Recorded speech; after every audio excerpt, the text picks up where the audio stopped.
लाडकी बहिणीला लाडक्याचा 14वा हप्ता म्हणजे ऑगस्ट महिन्याचा हप्ता या वाटपाबद्दल एक सरकारचा मोठा निर्णय झालेला आहे। सरकारने या ठिकाणी एक मोठा निर्णय घेतलेला आहे। आतापर्यंत या वर्षामधला सगळ्यात मोठा निर्णय असणार आहे आणि लाडक्याचा बघा हा निर्णय कोणासाठी असणार आहे, कोणत्या लाडक्या बहिणी या ठिकाणी पात्र ठरणार आहेत, कोणत्या लाडक्या ताईंना या ठिकाणी नोटीस भेटणार आहे, या सगळ्या गोष्टी या ठिकाणी समोर आलेल्या आहेत। तर लाडक्याचा बघा तुम्हाला मी पुराव्या सहित सगळ्या गोष्टी दाखवणार आहे। व्हिडिओ काळजीपूर्वक बघायचा आहे। जर तुम्हाला 14वा हप्ता हवा असेल तर हा व्हिडिओ काळजीपूर्वक बघायचा आहे, कारण की बऱ्याच लाडक्या ताईंना आता प्रॉब्लेम होणार आहे। बऱ्याच लाडक्या ताईंना हप्ता भेटणार नाहीये। तर तुमच्या नावावर काही गोष्टी असतील तर कमेंट बॉक्स मध्ये मला सांगायचं आहे, कारण की लक्षात घ्या तुम्हाला जर 12वा आणि 13वा हप्ता भेटला असेल तरच तुम्हाला 14वा हप्ता भेटणार आहे। त्याच्यामुळे तुमचं नाव सांगायचं आहे, जिल्हा सांगायचा आहे आणि तुम्हाला आतापर्यंत किती हप्ते जमा झालेले आहेत कमेंट बॉक्स मध्ये पटपट सांगायचं आहे। आणि तुम्ही काही चुकीच्या गोष्टी केलेल्या आहेत का, चुकीच्या पद्धतीने फॉर्म भरलेले आहेत का ते पण कमेंट बॉक्स मध्ये सांगा, कारण की एक महत्त्वाची गोष्ट समोर आली आहे। तर काय बातमी असणार आहे, सगळ्यात लेटेस्ट सर्वात मोठी अशी ही बातमी असणार आहे। 14वा हप्ता म्हणजे कोणता, ऑगस्ट महिन्याचा हप्ता। सरकारचा मोठा निर्णय या ठिकाणी झालेला आहे। सरकारने मोठा निर्णय काय घेतलेला आहे हे तुम्हाला मी आता दाखवणार आहे। त्याचबरोबर कोणाला नोटीस पाठवली आहे सरकारने, बघा एक मोठा निर्णय घेऊन नोटीस पाठवायला पण सुरुवात केलेली आहे। कोणत्या जिल्ह्यामध्ये झालंय हे पण तुम्हाला मी पुराव्यासहित दाखवणार आहे। आणि 14वा हप्ता कधी भेटणार आहे, केव्हा हा हप्ता आम्हाला अकाउंटला जमा होणार आहे, ऑगस्ट महिन्याचा हप्ता कधी भेटणार आहे याच्याबद्दल पण आपण या ठिकाणी सविस्तर माहिती घेणार आहोत। त्याच्यामुळे व्हिडिओ काळजीपूर्वक बघायचा आहे। सगळ्यात महत्त्वाचा हा व्हिडिओ असणार आहे। चला व्हिडिओला सुरुवात करत आहे। वेळ वाया तर सगळ्या गोष्टी मी तुम्हाला सांगणार आहे। तोपर्यंत तुमचं नाव आणि जिल्हा सांगायचा लाडके ताईंनो, आणि तुम्हाला आतापर्यंत किती हप्ते जमा झाले कमेंट बॉक्स मध्ये पटपट सर्वांनी सांगायचं आहे। चला सरकार नामाची ही बातमी तुमच्या समोर दिसत आहे। बघा लाडके ताईंनो, सरकार नामा, या सरकार नामा न्यूज पेपरची ही मोठी बातमी आहे। 23 ऑगस्ट तुम्ही बघू शकता, 23 ऑगस्ट 4:30 वाजता, दुपारच्या 4:30 वाजता हा मोठा निर्णय झालेला आहे। सगळीकडे ही बातमी समोर आलेली आहे। सरकार नामाची ही बातमी तुम्हाला दाखवत आहे। काय बातमी तुम्ही स्वतः वाचू शकता।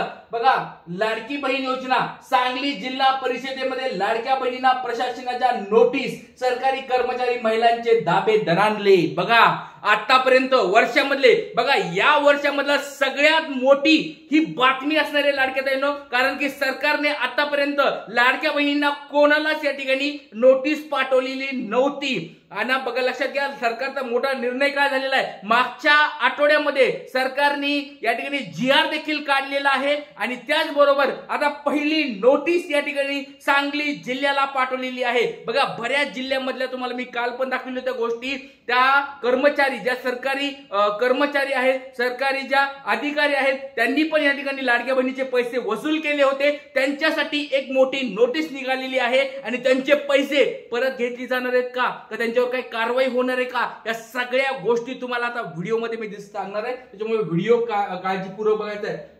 तर लाडके ताईंनो बघा, सगळ्यात महत्त्वाची गोष्ट म्हणजे तुम्ही फॉर्म भरताना तुम्ही उत्पन्नाचा दाखला जोडला होता तर ते खरं आहे का कमेंट बॉक्स मध्ये सांगायचे। तुमचं उत्पन्न 2.5 लाखापेक्षा जास्त असताना तुम्ही काही फॉर्म भरताना चुका केलेत का, की बाबा मी डुप्लिकेट फॉर्म असं डुप्लिकेट उत्पन्न दाखला जोडलाय, सर माझ्याकडे रेशन कार्ड नव्हतं तर मी याच्या नावावर रेशन कार्ड जोडले, असं काही केलेलं आहे का। कारण की आतापर्यंत तुम्हाला हप्ते भेटले असतील पण अशा स्वरूपाच्या नोटीस पण तुम्हाला येऊ शकतात। त्याच्यामुळे आपलं नाव सांगायचंय, जिल्हा सांगायचंय आणि तुमच्या घरामध्ये खरंच 2.5 लाखाचं उत्पन्न आहे का, तुम्ही गरीब आहेत का। गरीब जर असताल तर काळजी करायची गरज नाही, पण जर तुम्ही श्रीमंत असताल, तुम्ही जर या ठिकाणी सरकारी नोकरदार असताल तर अशा स्वरूपाच्या नोटीस तुमच्या घरी आल्या तर काय वावगच ठरणार नाहीये, कारण की सगळ्यांनी आता सरकारने मोठा निर्णय घेतलेला आहे। चला आता व्यवस्थित सगळं बघूया। महिला आणि बाल विकास मंत्रालयाने लाडकी बहीण योजनेमध्ये सरकारला फसवणाऱ्या सरकारी महिला कर्मचाऱ्यांवर कारवाईचे आदेश दिले गेलेले आहेत। बघा स्पष्ट शब्दात लिहिलेलं, त्यांनी स्पष्ट शब्दात लिहिलेलं आहे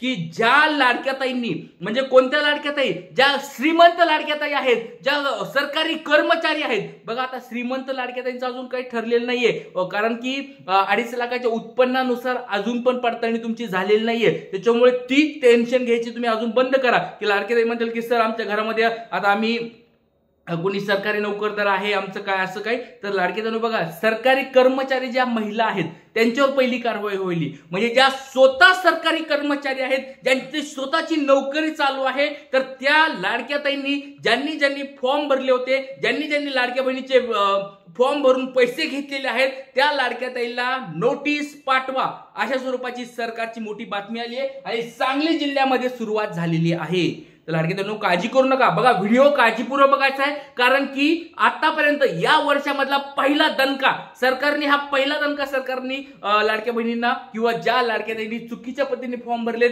किंवा सरकारी कर्मचारी असताना फॉर्म भरलेत अशा लाडक्या बहिणींना हा भेटलेला आहे. तर बघूया नेमकी काय बातमी आहे, तर व्हिडिओ काळजीपूर्वक बघायचा आहे, शेवटपर्यंत बघायचा आहे. चला, सरकार नामाची बातमी आहे. विधानसभा निवडणुकीच्या तोंडावर आणलेल्या लाडक्या बहिणी योजनेचे 2 कोटीहून अधिक महिलांना लाभ मिळाले आहेत. या योजनेत सरकारी महिला कर्मचारी देखील लाभार्थी असल्याचे उघड झालेले शासनाने नोटीस बजावल्या आहेत. बघा तुम्हाला सगळ्याला तर या ठिकाणी दिसत आहे, सरकार नामाची ही मोठी बातमी आहे. ज्या सरकारी लाडक्याताई आहेत त्यांना नोटीस या ठिकाणी पाठवण्यात आलेली आहे. जिल्हा प्रशासनाने ग्रामविकास आणि महिला बालविकास विभागाच्या आदेशानुसार कारवाई सुरुवात केलेली आहे. बघा कारवाई ऑलरेडी सुरुवात झालेली आहे. म्हणजे असं नाही की भविष्यात नोटीस पाठवतील, असं होईल तसं होईल, असं नाही. ऑलरेडी GR आलेला आहे सरकारचा.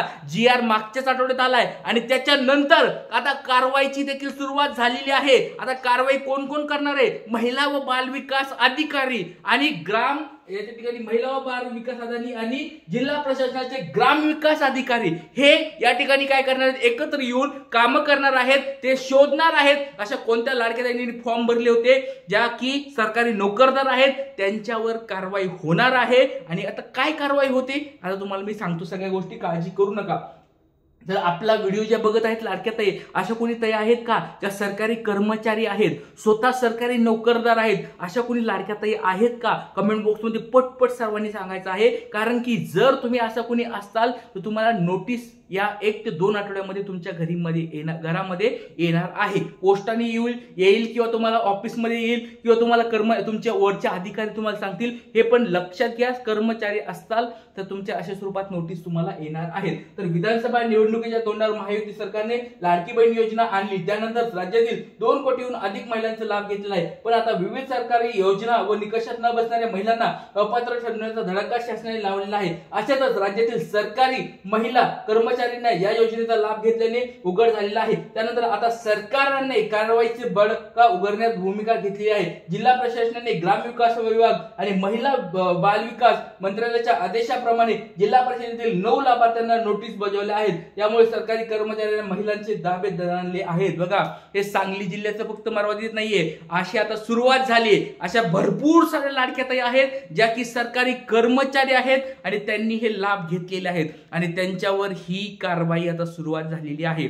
तर लाडक्या ताईंनो बघा ह्या पडताळण्या जोरात सुरू आहेत. त्याच्यामुळे सर्वांनी व्यवस्थित व्हिडिओ दररोज सांगतो ते बघायचे आहेत. आणि लक्षात घ्या लाडक्या ताईंनो, आपल्याला जर 14वा हप्ता हवा असेल, आपण बघा लक्षात घ्या लाडक्या ताईंनो, ज्या गरीब ताई आहेत त्यांनी काळजी करायची गरज नाहीये. त्याच्यामुळे टेन्शन घेऊ नका. तुमच्या सगळ्या कुटुंबाचं उत्पन्न, वार्षिक उत्पन्न 2.5 लाखापेक्षा कमी आहे का? एकदा नाव सांगायचे, जिल्हा सांगायचे आणि तुमच्या घरामधल्या सगळ्यांचं उत्पन्न एकत्र मिळून किती होतंय, वर्षाला किती होतंय ते कमेंट बॉक्समध्ये सांगायचंय. कारण की जर तुमचं 2.5 लाखापेक्षा जास्त उत्पन्न असेल तर अशा नोटीस तुमच्या घरामध्ये येणार आहे. त्याच्यामुळे व्हिडिओ असे काळजीपूर्वक बघायचे आणि जास्तीत जास्त हा व्हिडिओ शेअर करायचा आहे आणि तुमचं नाव, जिल्हा पटपट सर्वांनी सांगायचं. कारण की 14वा हप्ता आता लवकरात लवकर तुम्हाला भेटणार आहे. तेच थांबतो. जय हिंद, जय महाराष्ट्र, जय शिवराय, श्री गुरु.